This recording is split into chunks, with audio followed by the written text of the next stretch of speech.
नमस्कार, India news देख रहे हैं आप और मैं हूं आपके साथ पुनीता सिंह। बुलेटिन की शुरुआत करेंगे और बात करेंगे नेतन्याहू का अटैक प्लान आखिर क्या है। क्या इस प्लान के बाद ईरान बर्बाद होने वाला है? सवाल कई हैं क्योंकि नेतन्याहू की नई धमकी सामने आई है ईरान को लेकर। खबर क्या है विस्तार से आपको बता देते हैं। सवाल की शुरुआत देखिए, क्या ईरान जंग अब अपने सबसे खतरनाक मोड़ पर पहुंचने वाली है?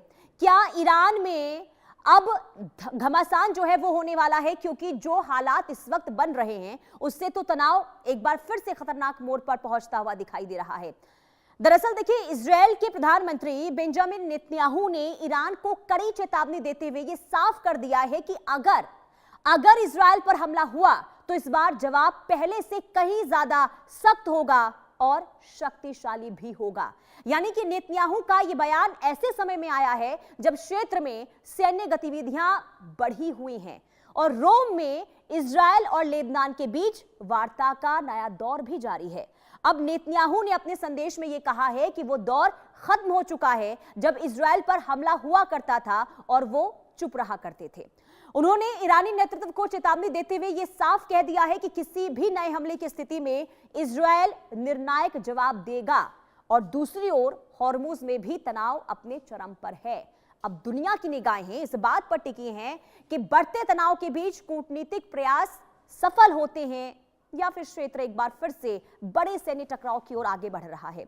इसी मुद्दे पर हम खास मेहमानों के साथ बातचीत करेंगे, चर्चा करेंगे कि आखिर अब नेतन्याहू की धमकी के बाद आगे क्या परिस्थिति मिडिल ईस्ट में बनती हुई नजर आ रही है। हमारे साथ मेहमान जुड़ चुके हैं कमांडर डॉक्टर भूषण दीवान, रिटायर्ड डिफेंस एक्सपर्ट के तौर पर। बहुत स्वागत है सर आपका इंडिया न्यूज पर। सबसे पहला तो सवाल यही होगा, ये बेंजामिन नेतन्याहू की जो ये चेतावनी ईरान को लेकर सामने आई है, इसे आप किस तरीके से देख रहे हैं? क्या वाकई में कोई रणनीति अब तक इजरायल तैयार कर रहा था? क्योंकि अब तक तो चुप बैठा हुआ था इजरायल, लेकिन अब जब घमासान एक बार फिर से शुरू हुआ है, चेतावनी जारी कर दी गई है, इसे आप किस तरीके से एनालिसिस कर पा रहे हैं सर?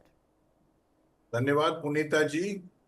Thank you. इजराइल जो है वही मेन एक्टर है, मेन प्लेयर है। वो जो चाहता है ईरान के ऊपर अटैक्स होते रहें, ईरान डिस्ट्रॉय हो जाए। अमेरिका तो चला जाएगा वापस ही, पर मिडिल ईस्ट के अंदर ईरान का वर्चस्व 0 होना चाहिए ताकि इजराइल का वर्चस्व कायम रहे।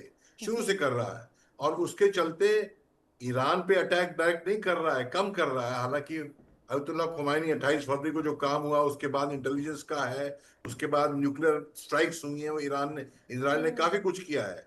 मेनली तो वो लेबनान पे फोकस है, हिजबुल्लाह को टैकल करने की भी फोकस है। तो वो कम नहीं हुआ है, उसका मादा कम नहीं हुआ है। पर मुझे समझ नहीं आ रहा है इजराइल नई चीज क्या करेगा।